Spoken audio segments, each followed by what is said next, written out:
You ran away? From A Time of Love and Tartan by Alexander McCall Smith. Pat had to think quickly, and she did. Looking at her watch, she gave a gasp. Oh my goodness, the time! Would you look at the time? Mrs. Patterson Cowie glanced at her own watch. Well, it's only 10:20. As she spoke, she turned her head to look back in the direction of the desk under which Matthew was hiding. Is there something? She began. Pat interrupted her. 10:20? Oh, heavens! We're going to have to close immediately, right now. Mrs. Patterson Cowie looked puzzled. But you've only just opened. Why on earth do you have to close? Pat looked at her reproachfully. Operational reasons, of course, she said, as if this should have been only too apparent. And what does that mean? A stock-taking, said Pat, sounding as firm as possible. We have to close for stock-taking.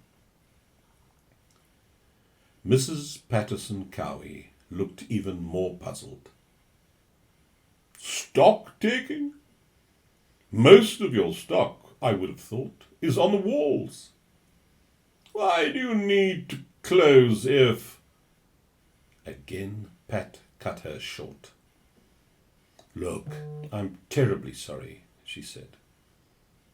But I'm going to have to ask you to leave. And I can't really discuss management issues with you. It really isn't any of your business.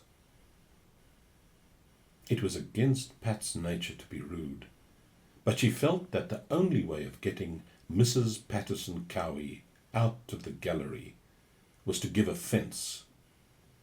With any luck, she would take the hint and storm out. No need to be so snippy, said Mrs. Patterson Cowie. I'm sorry, said Pat, but you really must go. Well, really, complained Mrs. Patterson Cowie. I don't know what I've done to deserve this rudeness. I assure you, I shan't linger. Good, said Pat, and moved towards the door to let her out. When Mrs. Patterson Cowie had left, Pat made her way over to the desk and peered under it. You can come out now, Matthew, she said. Hide and seek finished. Playtime over. These comments were delivered with maximum sarcasm, even scorn, but this was lost on Matthew, who only seemed interested in confirming the departure of Mrs. Patterson Cowie. Yes, she's definitely gone, said Pat. I told her that we were about to close for stock-taking. I was horribly rude to her, and I feel wretched about it.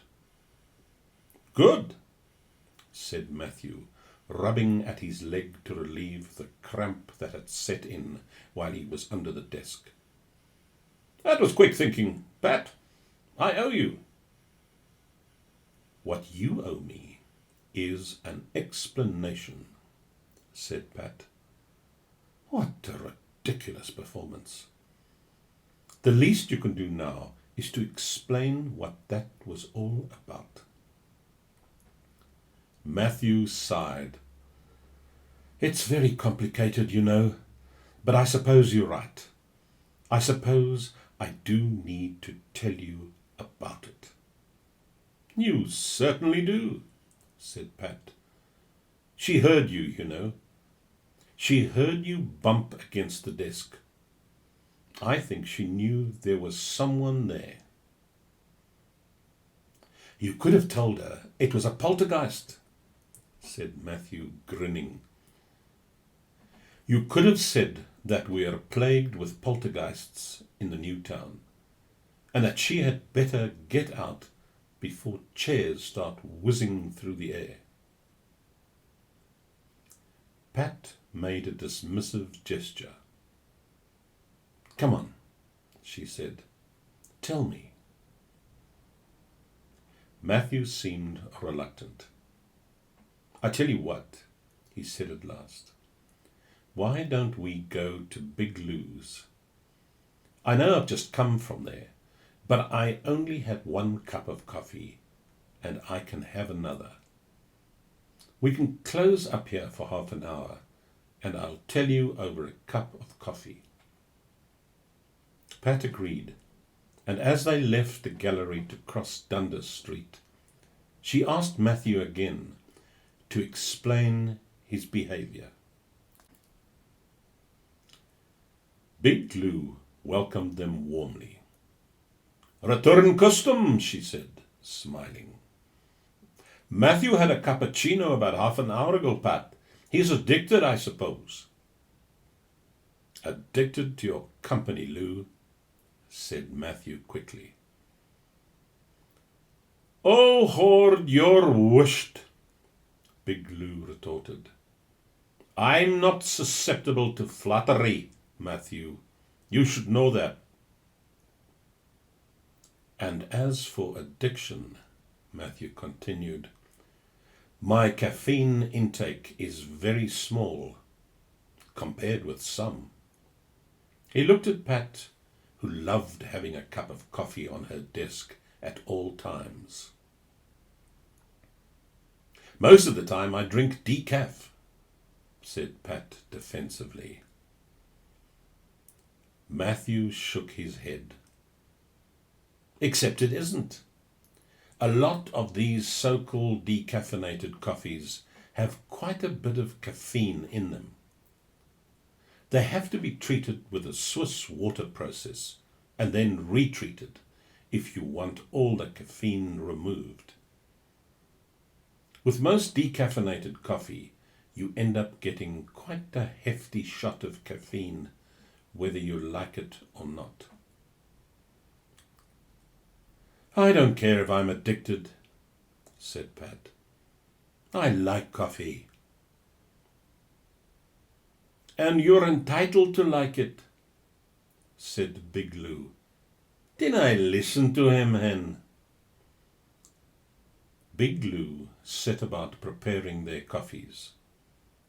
While she was busying herself with this, Pat and Matthew made their way towards a table at the back of the room. There was nobody else in the cafe, but if somebody did arrive, they would still be able to avoid being overheard. So, Pat said as she sat down, tell me why I had to go through that ridiculous business with that poor woman. What's her name, by the way? She's Mrs. Patterson Cowie, said Matthew. She used to be a teacher at Watson's.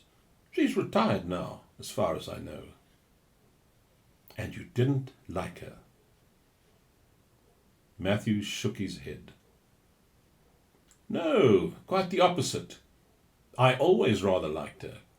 She was a great teacher. She made us learn screeds of poetry by heart. I can still remember quite a bit of it. Lars Porsena of Clusium. By the 9 gods he swore that the great house of Tartan should suffer wrong no more. Do you know that one? It's all about Horatio and how he defended the bridge over the Tiber. Or, we sleeket cowren timorous beastie. She liked Burns. and a guy called Cecil Day Lewis, who wrote a poem called Flight to Australia, about two men who flew to Australia in a useless old plane, but somehow got there. I can remember most of that, except the bit where they actually reached Australia. He paused. And then there was D.H. Lawrence and his poem about the snake. You know, the one where he throws something at the snake and feels that he's done something petty. And Ian Crichton Smith, and Norman McCall, and Robert Frost. Yes, yes, said Pat, but why did you want to hide from her? What had you done? Not done, said Matthew forcefully. I didn't do it, Pat. Or if I did, I didn't mean to do it. It was an accident. What was an accident? Asked Pat. I was in a shop, said Matthew, and I stumbled, sort of, and knocked Mrs. Patterson Cowie down. I didn't mean to, but there was a big fuss and I ran away. Pat's expression showed her astonishment. You ran away? Why on earth did you do that? Matthew did not answer, but he looked down at the floor. Then, after a few moments, he looked up and told Pat. You heard about the incident. Me? About you knocking over? She trailed off. Now she realized what he was talking about. So you were the perv in that shop, she muttered. It was you. I'm not a perv, said Matthew, looking down at the floor again. But you were trying to steal that 50 Shades book. That's a pretty pervy thing to do, isn't it? Matthew began to raise his voice. I wasn't trying to steal it, he protested. I had picked it up out of curiosity, and then I saw Mrs. Patterson Cowie, and I didn't want her to see me reading it, so I slipped it into my trousers. Now that's pervy, said Pat, but corrected herself quickly. I'm sorry, Matthew. I know you're not a perv. Thank you. But you're in a serious mess, aren't you? My friend said the police were looking for you because they think you're dangerous. And all it would need would be for Mrs. Patterson Cowie to see your face and identify you, which she would. I know, said Matthew miserably.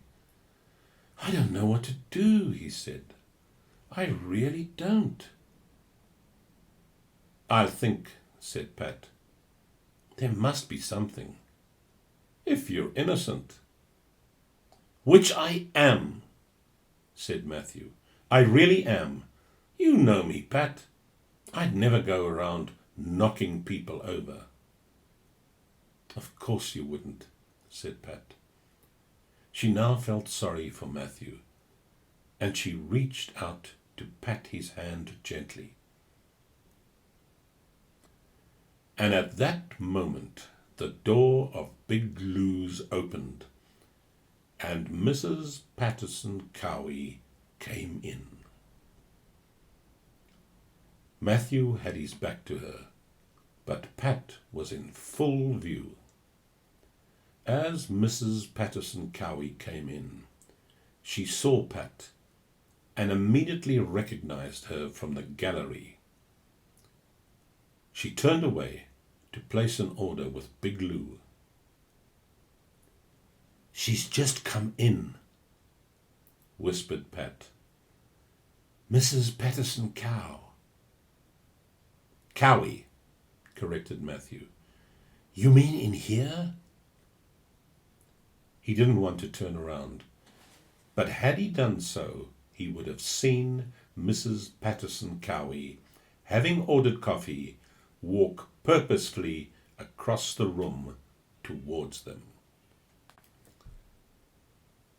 "Excuse me," said Mrs. Patterson Cowie.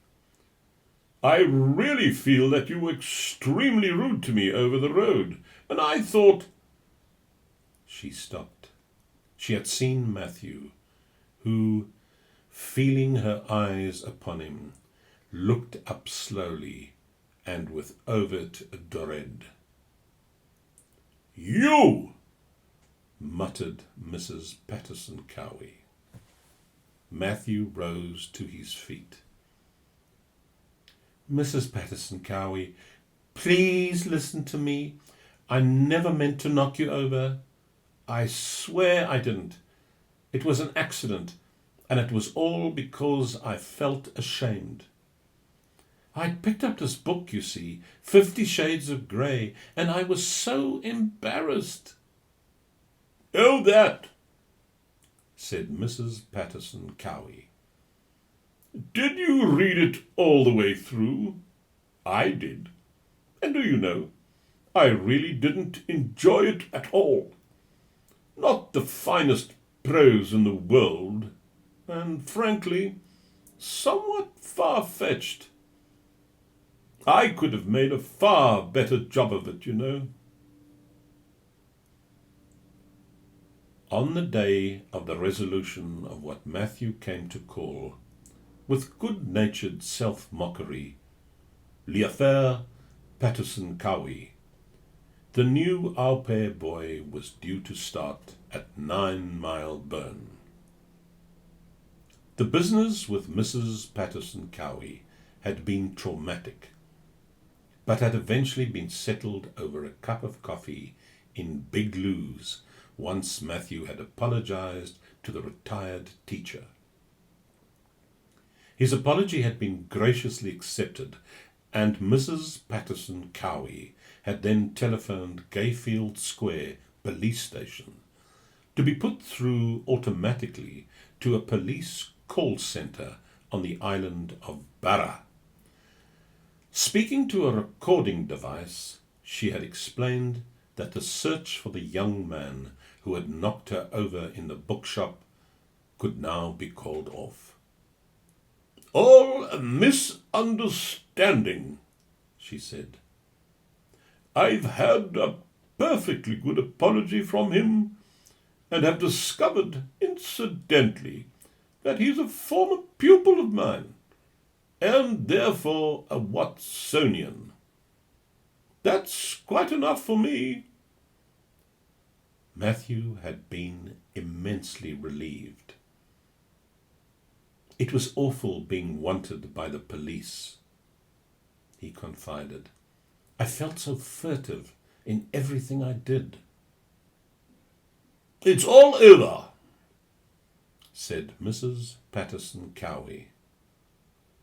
"But to get back to that book, I really had no time for it, you know.